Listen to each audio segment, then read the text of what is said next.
Mirada Económica. Hola, hola, ¿cómo les va? Bienvenidos a Mirada Económica, media hora de conversación financiera, económica, de los hechos más importantes que han ocurrido durante la última semana en este rubro. Una semana en que la conversación ha estado centrada, por ejemplo, en el tema del dólar, en la inflación, la intervención del Banco Central, sus efectos, lo hemos visto, lo hemos sentido en las casas de cambio, cuánto efecto puede tener ello en las cifras de inflación de los próximos meses. También se reactiva la discusión de pensiones en nuestro país. De eso y más vamos a conversar con el economista, profesor de la Facultad de Economía de la Universidad de Chile, ex superintendente de pensiones, ex superintendente de valores y seguros, Guillermo Larraín. Bienvenido a Gran 24 Horas, Mirada Económica. ¿Cómo te va? Un gusto, Andrés, muchas gracias por la invitación. Un placer estar acá nuevamente contigo y con los televidentes de Mirada Económica. Guillermo, a ver, lo primero, hemos visto, lo decía la presentación, hemos visto después de la intervención hace una semana del Banco Central en el dólar, una caída global de 120 pesos. Ya quizás con una semana, ¿se pueden ya sacar algunos balances respecto a que ha sido una intervención exitosa? Yo creo que sí, en el sentido que develó que había especulación excesiva, diría yo. Siempre hay especulación en los mercados financieros, en particular en el cambiario, pero acá había claramente algo que estaba mal. Mi impresión que lo que de fondo estaba mal es que hubo una descoordinación que ocurre a veces entre el Ministerio de Hacienda y el Banco Central. Eso se corrigió con esto y me parece que siendo así las cosas debiéramos retomar, por lo tanto, la normalidad en materia de funcionamiento del mercado cambiario, y espero que producto de esa normalización, la plata que puso el Banco Central arriba de la mesa, ojalá no la use, o no use toda, que haga como en intervenciones anteriores donde se prometía una cierta cantidad de plata y al final, como se normalizaba el mercado, se terminaba por ocupar menos. Yo espero que sea así también en este caso. En ese caso habrá sido una intervención muy exitosa. Por el momento es exitosa, pero falta ver que terminemos de esa manera. Guillermo, eso es bueno explicarlo, lo que tú mencionabas al final, porque claro, el Banco Central en esta y otras intervenciones se puede poner, en este caso, como meta intervenir hasta, por ejemplo, el 30 de septiembre. Diferentes instrumentos, diferentes velocidades, pero si ve el Banco Central que la acción ya se cumplió, por lo menos su meta, puede esta intervención retirarla antes, ¿no? Puede retirarla antes, efectivamente, es un hasta. No dice que va a gastar 25.000 millones, sino que es hasta 25.000 millones.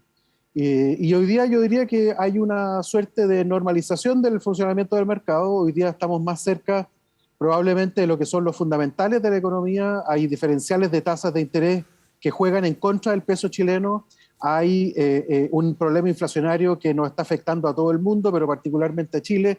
Hay una recuperación, digamos, o más bien normalización de la situación de los bancos centrales en el resto del mundo, un retiro de lo que se llamaba los quantitative easing, que se están retirando en todas partes del mundo. Eso nos afecta negativamente a nuestro tipo de cambio y además hay incertidumbre local. Eso yo creo que ya está incorporado en los precios actuales y por lo tanto todo lo que había en exceso era especulación y por el momento parece haberse calmado. Yo creo que el Banco Central va a guardar todavía, va a seguir manteniendo esta promesa hasta que veamos que efectivamente la normalización ya se consolide. Esto fue lo que pasó en las ocasiones anteriores. Sí, lo que estamos viendo ahora, más o menos en torno a 930, 940 pesos, debiese ser el nivel más o menos que debiese mover el dólar de aquí al corto plazo. Claro, puede suceder cualquier situación, lo hemos visto, hoy día hacer proyecciones es súper complejo, Guillermo, pero este es el nivel, como decías tú, de acuerdo a los fundamentos, se elimina el elemento especulativo. O sea, esto quiere decir que el dólar se va a mantener alto, porque 930, 940 sigue siendo muy alto, pero esto es lo que nos vamos a acostumbrar por un buen rato.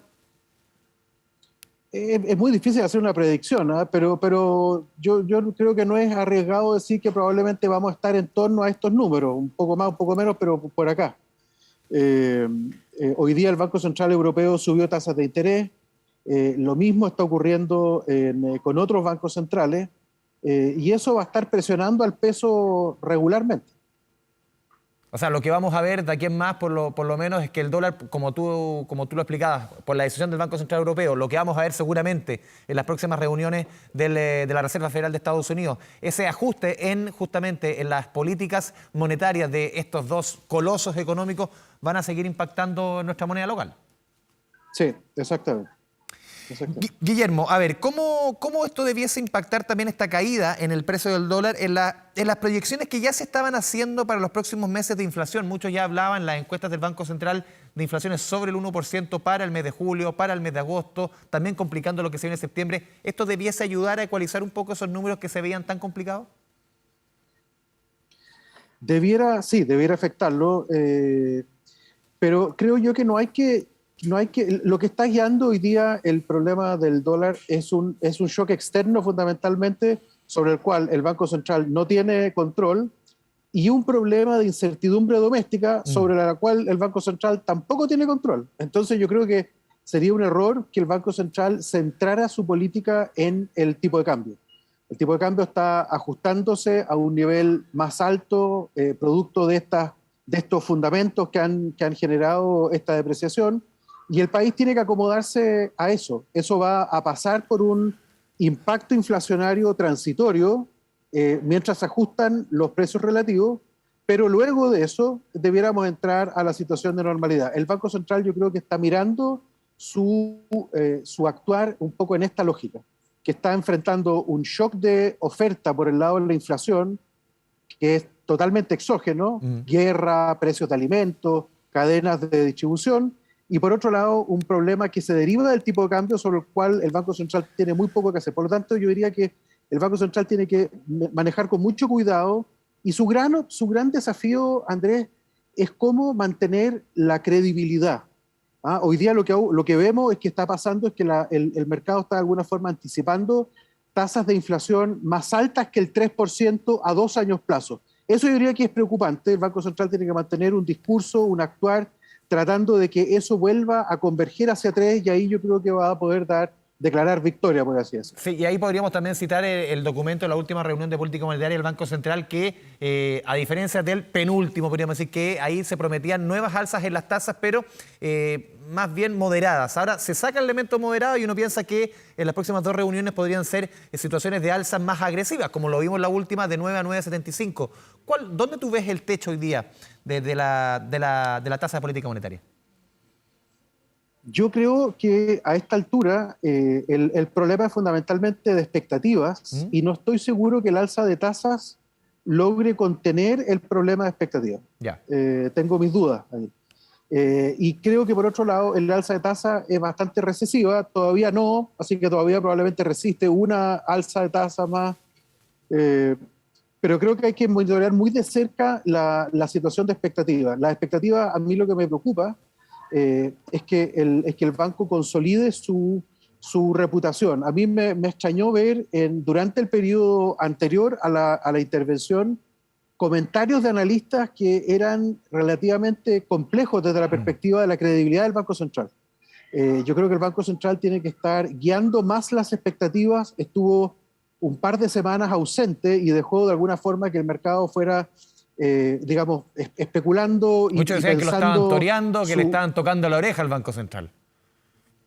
Exactamente, que le estaban tocando la oreja. Entonces, yo creo que hay que tener cuidado. El Banco Central creo que tiene que estar más encima de la situación del mercado, tiene que explicar más su propia reflexión, su propio pensar sobre cómo se va a superar este evento, porque si no logra hacerlo a través de un discurso coherente que de alguna forma mezcle, digamos que combine más bien, que combine este cambio transitorio de precios relativos que conlleva una inflación transitoria, yo diría que ese es el tema de fondo, sin que convenza al mercado de que esa es la estrategia y que está consciente.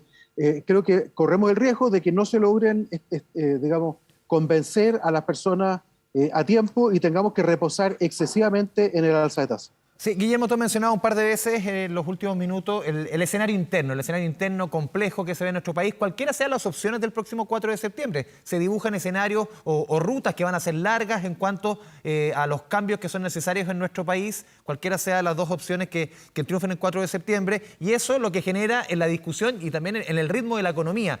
Pero tú, claro, aquí hemos tenido en esta mesa todas las posturas, intentamos tener todas las visiones. Tú por lo menos dibujas que para ti por lo menos y tu sensibilidad el camino del apruebo quizás es menos borrascoso que el camino que puede llevar a las reformas desde el sentido del rechazo. Yo creo que hay riesgos de ambos lados. Sí. Me parece que el camino está más dibujado por el lado del apruebo, que eso es bastante claro, porque de aprobarse se sabe inmediatamente que el poder constituyente vuelve al Congreso sin discusión, vuelve al Congreso, y ese Congreso se va a regir por las actuales mayorías, que ya las conocemos, con unas reglas de cambio que son las que ya están en el texto y que dentro de todo son razonables.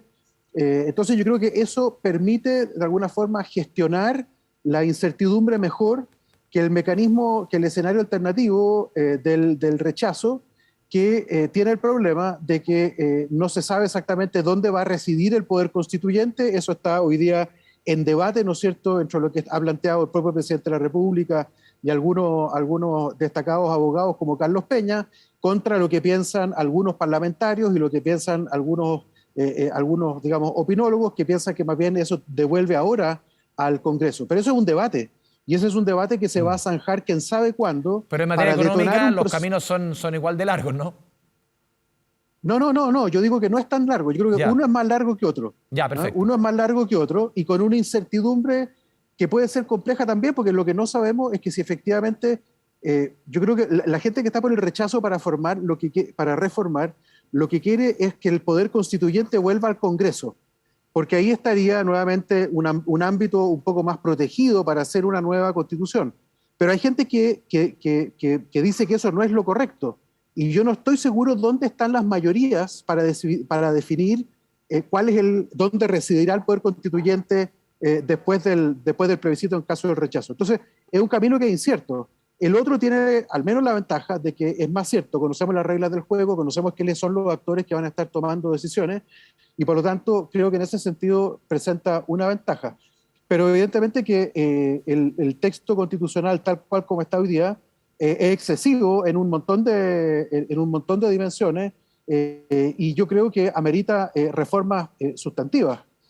Por lo tanto, que para consolidar un escenario realmente de menor incertidumbre, creo que los proponentes y los defensores de la alternativa del apruebo tienen que ofrecerle al país una propuesta clara y nítida, con tiempos y contenidos, de reformas al proyecto que salió de la convención, para hacer compatible ese nuevo proyecto con la estabilidad económica.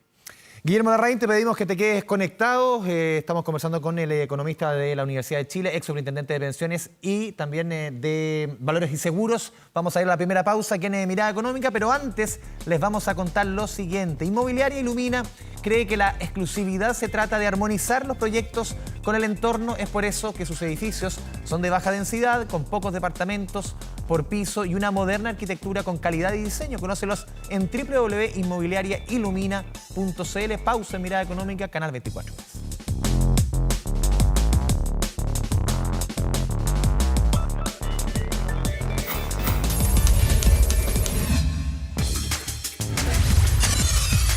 Mirada Económica.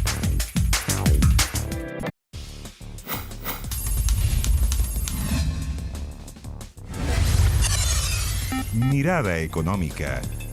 Volvemos de la pausa, Mirada Económica, Canal 24 Horas. Estamos conversando con el economista, profesor de la Facultad de Economía y Negocios de la Universidad de Chile, Guillermo Larraín. Te dejaba el tema, antes de ir a la pausa, Guillermo, el tema de pensiones se retoma. Uno siente la discusión con algunas declaraciones del ministro de Hacienda en el Chile Day, en esta gira a Estados Unidos.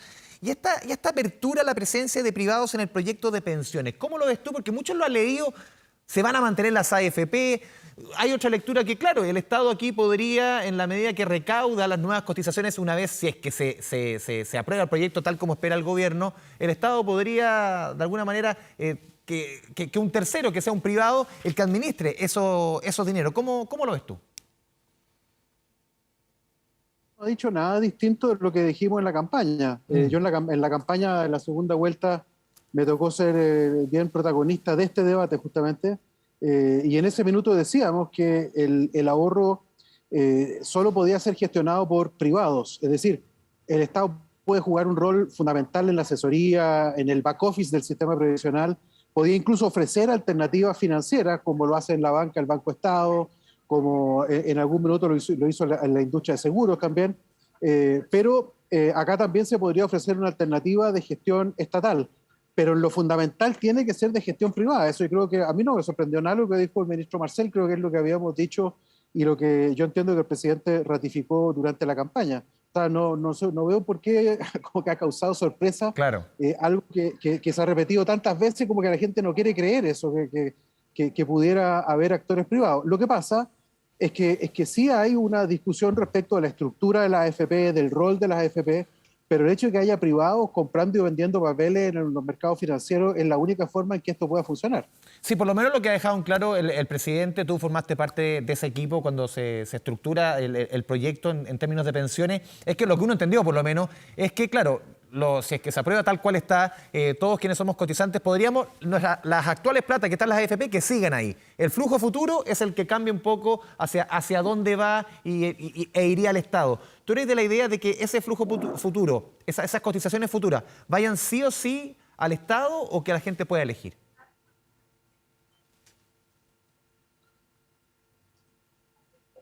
Mira, yo creo que en mi opinión personal, yo creo que el 10%, que es cotización del trabajador, tiene que ser administrada en una cuenta individual. Ya.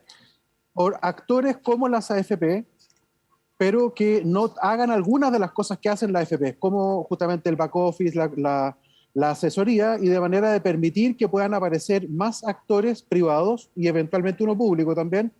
Esto en el nuevo sistema estamos hablando, el 10% en el nuevo sistema. No, pero dentro del 10%. Perfecto, sí. Y que administren esos ahorros previsionales. Se puede seguir refinando esto porque pueden haber estrategias de inversión un poco distintas, pero lo fundamental, yo diría, es abrir a que haya más participación de privados. Y que las AFP no sigan tal cual como están ahora. Exactamente.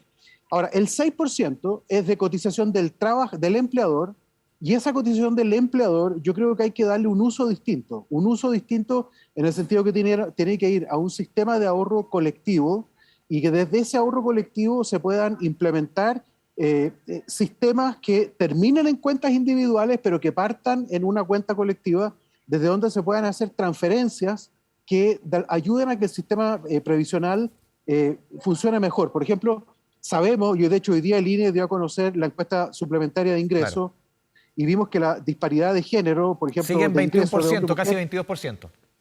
Muy inalterable. Fuerte. Entonces, evidentemente que queremos compensar eso a nivel del sistema previsional también. Bueno, veamos cómo hacerlo a través de estos mecanismos compensatorios, donde todo el mundo gane, donde todo el mundo obtenga algo de ese sistema de ahorro colectivo, pero algunas personas obtengan un poco más. ¿Cuáles? Aquellas que el sistema político defina, el sistema democrático defina, que son prioritarios. Las mujeres, por ejemplo, las personas a lo mejor que tengan algún tipo de problema particular, por ejemplo, que les tocó estar desempleados por un shock macroeconómico grande de los años 80, quizás algún tipo de transferencia particular para ellos.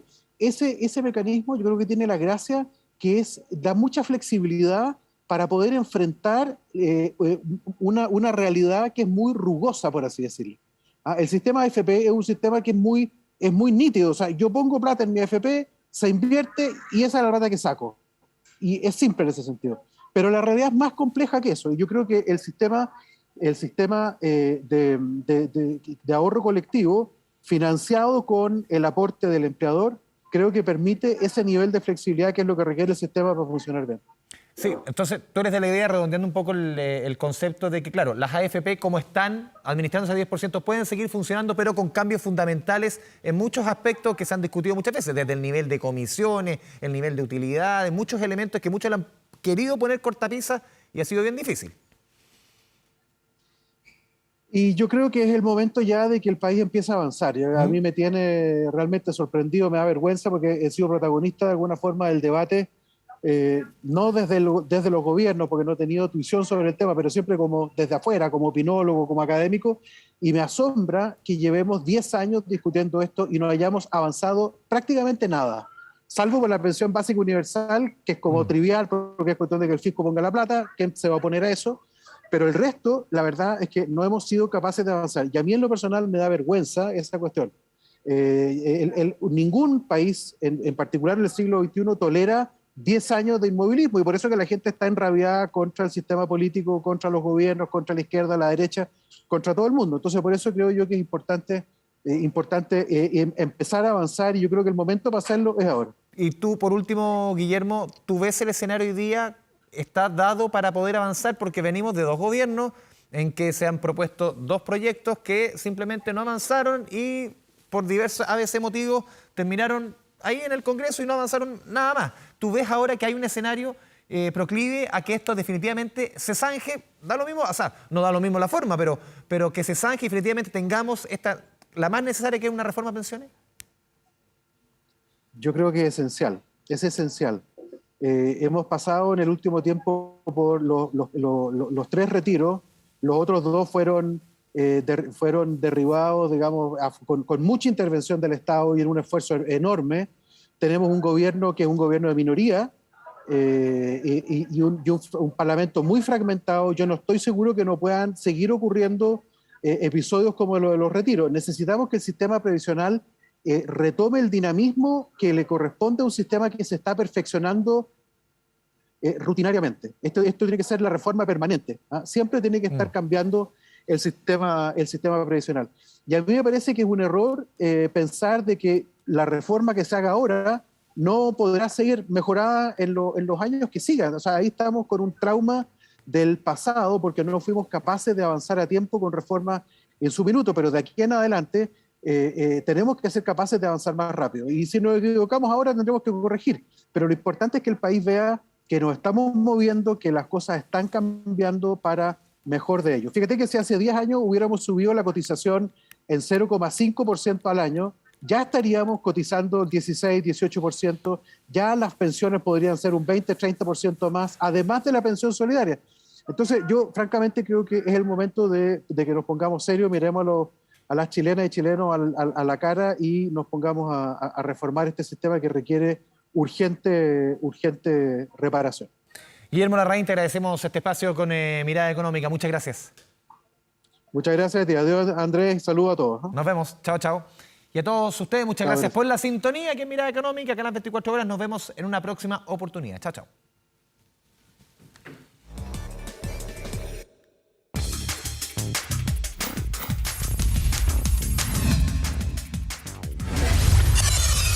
Mirada Económica.